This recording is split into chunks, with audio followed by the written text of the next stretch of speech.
Assalamualaikum warahmatullahi wabarakatuh. Bagaimana anak-anak kabarnya hari ini? Senang sekali Pak Guru bisa bertemu lagi dengan kalian. Kali ini kita akan belajar bersama ya. Di kelas 6, tema 1, selamatkan makhluk hidup. Subtema 2, hewan sahabatku, pembelajaran 2, muatan pelajaran PPKN, penerapan sila keempat Pancasila, dan SPDP membuat patung. Selamat menyaksikan. Anak-anakku semua, coba kalian perhatikan gambar di layar ya. Nah, pernahkah kalian pergi ke peternakan ayam? Pastinya pernah kan? Selanjutnya, apa yang kalian rasakan saat pergi ke sana? Pastinya ketika kalian berada di peternakan ayam, pasti tercium aroma yang tidak sedap. Betul kan tidak anak-anak? Anak-anak, hari ini kalian akan belajar mengenai penerapan nilai-nilai Pancasila sila keempat. Anak-anak, masih ingatkah kalian bunyi dari Pancasila sila keempat?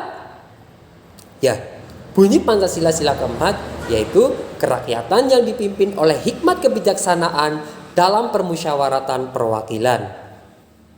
Baik anak-anak, untuk meningkatkan pemahaman kalian mengenai penerapan Pancasila, sila keempat, mari kita baca dan perhatikan teks berikut. Santi sangat sedih. Ayahnya baru saja bercerita bahwa penduduk setempat mengeluhkan keberadaan peternakan ayamnya. Mereka tidak tahan dengan bau yang berasal dari peternakan ayamnya. Santi bingung. Peternakan ayam Santi adalah peternakan keluarga. Usaha dari peternakan dapat menghidupi keluarga dan membiayai sekolahnya.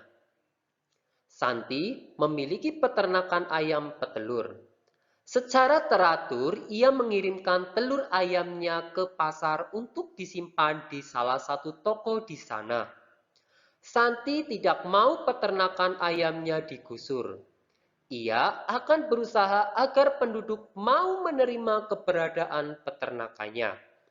Apapun yang terjadi, Santi akan membela keluarganya agar peternakannya tetap beroperasi.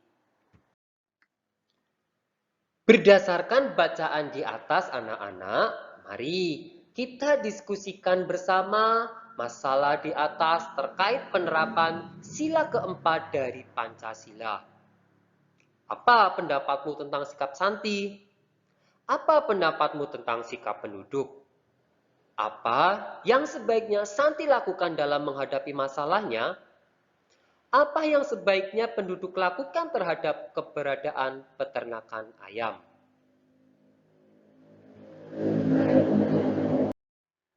Berikut adalah jawaban alternatif yang bisa kita gunakan untuk menjawab permasalahan di atas. 1. Apa pendapatmu tentang sikap Santi? Sikap Santi tidak mencerminkan pengamalan sila keempat karena hanya mementingkan diri sendiri. Kemudian, yang kedua, apa pendapatmu tentang sikap penduduk? Sebaiknya penduduk menerima keberadaan peternakan karena dengan adanya peternakan, penduduk lebih mudah mendapatkan telur dan daging. Apa yang sebaiknya Santi lakukan dalam menghadapi masalahnya? Sebaiknya Santi dapat berpikir dengan tenang untuk memecahkan masalah ini. 4. Apa yang sebaiknya penduduk lakukan terhadap keberadaan peternakan ayam? Sebaiknya penduduk bermusyawarah dengan ayah Santi bagaimana agar peternakannya tidak bau. Demikian jawaban untuk permasalahan yang dihadapi oleh Santi. Anak-anak, berikut adalah penerapan nilai-nilai sila keempat Pancasila. Sila keempat Pancasila berbunyi kerakyatan yang dipimpin oleh hikmat kebijaksanaan dalam permusyawaratan perwakilan. Sila keempat mengandung makna pemerintahan dari rakyat, untuk rakyat, oleh rakyat dengan musyawarah untuk mencapai mufakat. Musyawarah adalah sesuatu upaya bersama dengan sikap rendah hati untuk memecahkan masalah, persoalan, guna mengambil keputusan bersama dalam menyelesaikan masalah. Adapun nilai-nilai yang terkandung dalam sila keempat antara lain: 1. Mengutamakan kepentingan negara dan masyarakat. 2. Tidak memaksakan kehendak kepada orang lain. 3. Mengutamakan musyawarah untuk mengambil keputusan untuk kepentingan bersama. 4. Menerima dan melaksanakan hasil musyawarah dengan rasa tanggung jawab. 5. Menerima hasil musyawarah dengan akal sehat dan sesuai hati nurani yang luhur. Anak-anak, kalian lihat di situ ada 2 gambar contoh sikap penerapan Pancasila sila keempat. Ketika bermusyawarah, kita tidak boleh memaksakan keinginan. Anak-anakku yang hebat, sekarang coba kalian berikan contoh perilaku lain dalam kehidupan sehari-hari sesuai penerapan sila keempat. Tuliskan jawabanmu dalam bentuk peta pikiran. Baik, dari pertanyaan tadi, kalian dapat membuat alternatif jawaban sebagai berikut. Penerapan sila keempat dalam kehidupan sehari-hari. Yang pertama, bermusyawarah untuk menentukan tujuan wisata keluarga. Itu contoh penerapan Pancasila sila keempat dalam kehidupan keluarga. Yang kedua, pemilihan ketua RT atau ketua RW melalui musyawarah mufakat. Itu adalah contoh penerapan Pancasila sila keempat di lingkungan masyarakat. Yang ketiga, mau mendengarkan pendapat guru dan teman ketika bermusyawarah di sekolah. Itu adalah contoh penerapan Pancasila sila keempat di sekolah. Baik anak-anak, perhatikan gambar berikut. Sebagai sahabat manusia, hewan banyak memberikan inspirasi dalam karya seni. Salah satunya adalah seni patung.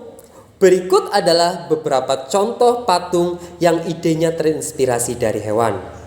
Ada patung ayam, patung kura-kura, patung bebek, dan contoh patung-patung yang lain. Anak-anak, untuk membuat patung diperlukan bermacam-macam teknik. Tentunya untuk membuat patung yang indah diperlukan bermacam-macam teknik. Berikut adalah teknik-teknik yang bisa kita gunakan untuk membuat patung. Yang pertama adalah teknik pahat. Teknik pahat adalah teknik pembuatan patung dengan mengurangi bahan yang dipahat, dibor, atau dipotong. Teknik ini digunakan untuk bahan keras seperti batu dan kayu. Contoh patung yang menggunakan teknik pahat yaitu patung candi dan patung suku Asmat. Untuk membuat patung dengan teknik ini, alat yang digunakan antara lain yang pertama pahat, kemudian yang kedua adalah palu. Kemudian bahan-bahan yang digunakan untuk pembuatan patung teknik ini adalah bahan kayu dan batu. Teknik yang kedua untuk pembuatan patung yaitu teknik cetak atau cor. Teknik cetak dilakukan dengan mencairkan bahan padat dan membentuknya menggunakan cetakan. Selanjutnya, bahan tersebut dikeringkan hingga padat kembali. Contoh proses pembuatan patung menggunakan teknik cetak yaitu patung-patung yang terbuat dari logam. Adapun alat yang dibutuhkan untuk membuat patung dengan teknik cetak atau cor yaitu yang pertama cetakan sesuai bentuk yang diinginkan. Adapun bahan-bahannya ada semen, gips, fiberglass, ataupun bisa menggunakan emas cair. Teknik yang ketiga untuk pembuatan patung yaitu teknik membutsir. Teknik membusir adalah teknik pembuatan patung dengan membentuk langsung menggunakan tangan. Dalam teknik ini, bahan akan ditambahkan dan dikurangi. Dalam teknik ini, bahan akan ditambah dan dikurangi. Contoh, patung yang bisa kita gunakan, patung yang dapat kita buat menggunakan teknik membusir yaitu patung dari tanah liat atau dari plastisin. Untuk pembuatan patung dengan teknik membusir, alat yang digunakan adalah butsir atau pisau sudip. Kemudian bahan-bahannya adalah tanah liat atau plastisin.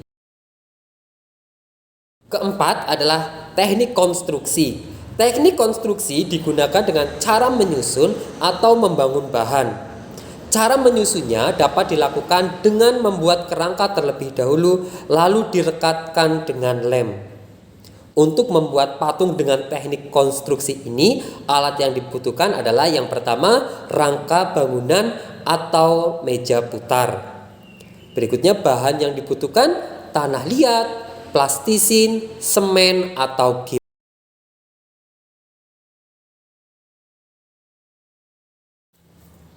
Ayo anak-anak, kali ini kita akan praktek membuat patung dari plastisin. Perhatikan langkah-langkahnya ya. Yang pertama, tentukan model patung yang akan kalian buat. Kedua, menyiapkan beberapa potong plastisin dengan berbagai warna. Ketiga, melunakkan plastisin menggunakan tangan agar mudah dibentuk. Keempat, membentuk plastisin menjadi bentuk kepala, mata, tangan, dan kaki. Kelima, merangkai semua bagian tubuh, yaitu yang pertama rangkai kepala dan badan dengan cara memijat-mijatnya. Kemudian kaki dan tangan. Bagian-bagian yang sudah terbentuk kemudian dijadikan menjadi satu. Nah, jadilah karya patung ayam yang sangat lucu. Baik teman-teman, demikian kegiatan pembelajaran kita di tema 1, subtema 2, hewan sahabatku, pembelajaran 2. Sampai berjumpa di video Pak Guru berikutnya ya.